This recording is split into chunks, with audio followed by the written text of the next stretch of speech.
Selamat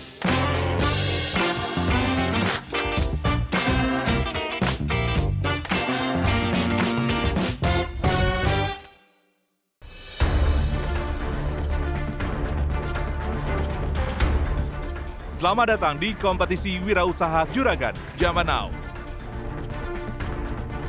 3 calon juragan akan mempresentasikan usaha dan produk mereka di hadapan para panelis.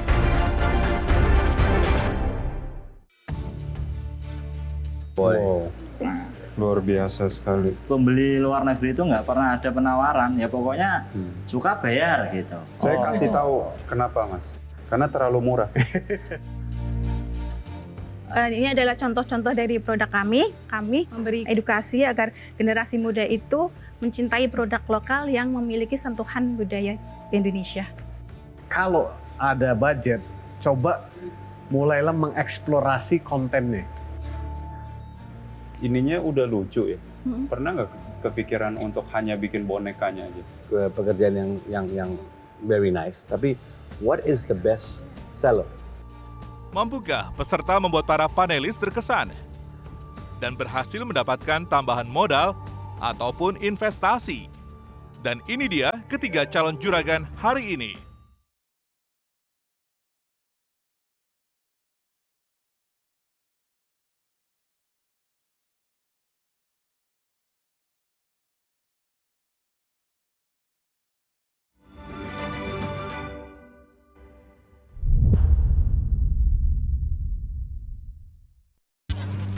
Halo pemirsa, kembali lagi bersama saya Yohana Margareta di kompetisi wirausaha Juragan Zaman Now Season 2. Saatnya UMKM naik kelas. Seperti biasa, pada hari ini ada 3 calon juragan yang akan mempresentasikan usaha mereka di hadapan para panelis.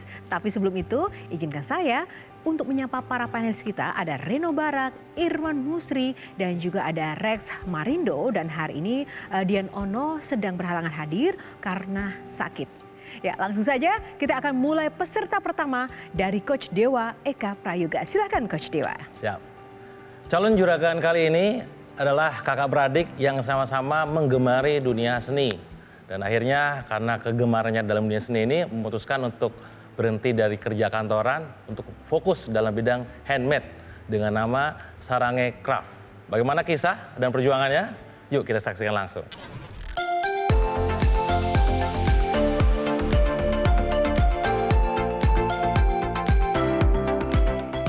Halo, saya Krisna. Halo, saya Citra. Kami dari Sarange Craft. Pada awalnya kita berproduksi craft yang kecil-kecil seperti halnya gantungan kunci, pajangan, dan bros.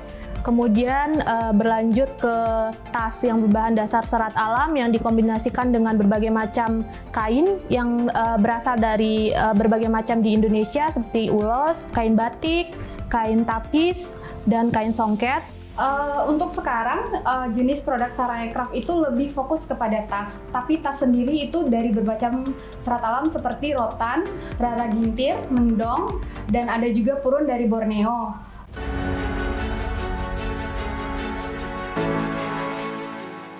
Motivasi Sarange Craft sendiri mengikuti Juragan Zaman Now, pengen berada di taraf sukses yang benar-benar sukses. Benar-benar pengen belajar banyak dari orang-orang luar biasa, baik itu panelis ataupun mentor. Itu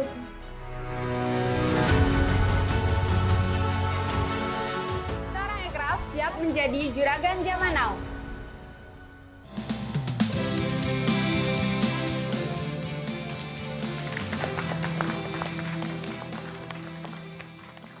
Assalamualaikum warahmatullahi wabarakatuh. Perkenalkan, nama saya Krisna dan rekan saya. Nama saya Citra. Sarange Craft atau lebih dikenal dengan SC merupakan usaha kecil yang bergerak di bidang industri kreatif, yaitu craft handmade yang berdiri dari 2012 sampai sekarang. Diferensiasi produk desain kita customize yang detail, bahan menggunakan bahan asli bukan kain perca, jadi kita dapatkan dari berbagai macam pengrajin dari seluruh Indonesia. Kualitas tas yang diproduksi secara satuan atau massal sudah melalui quality control baik secara bahan ataupun dari segi pembuatan. Size terdiri dari berbagai macam ukuran yaitu kecil, besar, dan menengah. Kebutuhan investasi kami kira-kira sebesar 159 juta dengan rincian sebagai berikut, dan yang akan kami tawarkan pembagian profit sebesar 10% dari keuntungan kami, tapi akan dibayarkan per 6 bulan. Tadi di kebutuhan investasi 195 juta itu ada tulisan bahan baku di luar tas. Boleh dijelasin bahan baku di luar tas? Untuk bahan baku di luar tas itu seperti kain yang kita gunakan ada kain ulos, kain dari batik, kain tenun. Karena mungkin ada beberapa produk yang sama dengan kami, tapi kebanyakan menggunakan kain perca. Sementara kami menggunakan kain yang benar-benar kain batik yang beli langsung kain batik seperti batik tulis, kain tenun, ulos, dan lain-lain. Jadi sebetulnya kalau customer mau bawa kain sendiri untuk dibuat tas pun bisa lah. Boleh. Ininya udah lucu ya. Pernah nggak kepikiran untuk hanya bikin bonekanya aja? Justru di awal dulu kita besarnya dari bonekanya saja. Ketika kita belum, karena kalau di beberapa pasar untuk menjual dengan harga 800.000 itu cukup tinggi. Jadi kita biasanya jual ke reseller di awal bonekanya saja. Itu misal dengan 300 atau 250 per pasang. Cuma semakin ke sini itu salah satu cara kita untuk tetap menjaga tidak banyak saingan gitu. Dari segala macam varian yang banyak tadi ini dan pekerjaan yang very nice, tapi what is the best seller?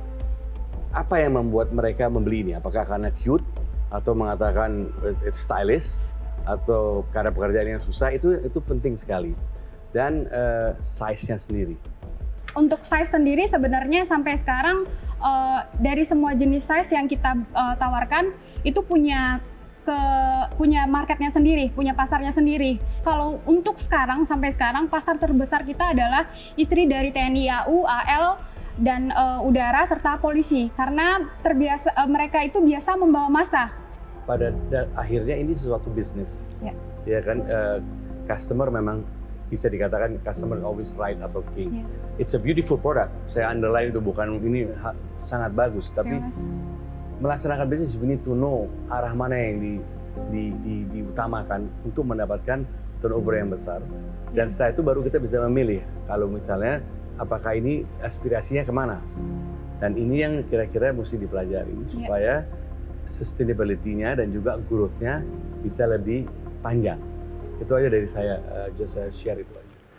Saya pengen menggali lebih dalam soal skill dan kapasitasnya ya. Apa sih yang menjadi nilai lebih atau sebuah skill yang sangat mumpuni yang Mbaknya miliki saat ini gitu? Setiap desain atau ide yang masuk dari customer atau yang mereka inginkan, kita nggak pernah tolak. Kita nggak pernah bilang, sulit, nggak pernah bilang, walaupun sebenarnya sulit.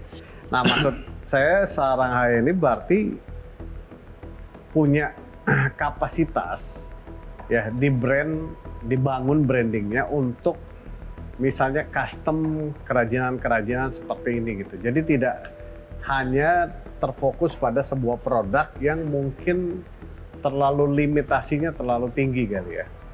Apakah tidak sebaiknya personal brandnya dibangun untuk lebih dikenal karyanya sebagai seorang art craft seperti itu ya, sehingga harga 700-800 ribu atau sejuta ini jadi oke, no problem, ini karyanya Mbaknya dari Saranghaya Craft, nggak apa-apa. Wow, ini produknya termasuk sangat menantang loh pada prakteknya ya dalam penjualan dan segmented juga. Seperti apa ini? Ya, kalau lihat produknya memang produknya sangat unik dan itu jadi kelebihannya plus juga kelemahannya. Kelemahan dari segi bisnis model ya. Posisinya kalau saya pas waktu kemarin ngobrol tuh isunya ada di bagian kapasitinya. Makanya tadi SDM ketika ini di scale gimana. Bahkan saya melihatnya di sudut pandang yang lain, kondisi jualan marketing brandingnya aja asal dalam tanda kutip ya, itu orang udah banyak yang minta gitu. Tapi secara bisnis profitability-nya sangat tebal, kurang lebih di angka 50-51% kalau saya lihat. Dari segi cara sustain juga bertahan, tinggal pengembangin dari sisi kapasitinya aja sih. Terima kasih untuk Citra dan juga Krisna, dan apakah nanti para panelis akan tertarik untuk memberikan modal tambahan sesuai mungkin yang diharapkan, atau mungkin ada support untuk lain yang mungkin panelis akan diskusikan. Tapi nanti kita akan tunggu dulu, dan silakan untuk kembali ke backstage. Kita berikan tepuk tangan. Bismillah aja sih, pasti dapat yang terbaik, even itu tidak mendapatkan investasi pun mungkin dapat jalan yang lain, karena yang penting saya dan tim saya sudah berusaha untuk menyampilkan yang terbaik versi kami. Jadi apapun hasilnya nanti dan apapun pandangan dari panelis nanti, kita terima. Ya, sangat menantang ya. Kenapa? Karena produknya tadi sulit diduplikasi, dan ketika ketemu caranya pun gitu kan, gimana caranya si dua orang ini sebagai adik kakak ini bisa benar-benar menjalankan bisnis ini secara bisnis, bukan sekedar nyeni gitu, dalam tanda kutip bersendiria dalam hobinya itu gitu. Tapi lagi-lagi ada potensi karena pasarnya sangat besar. Tinggal pemetaan tiring pasarnya tadi. Jadi pasarnya sangat besar, justru karena besarnya pasar inilah yang justru ditentukan siapa yang bukan pasar dia.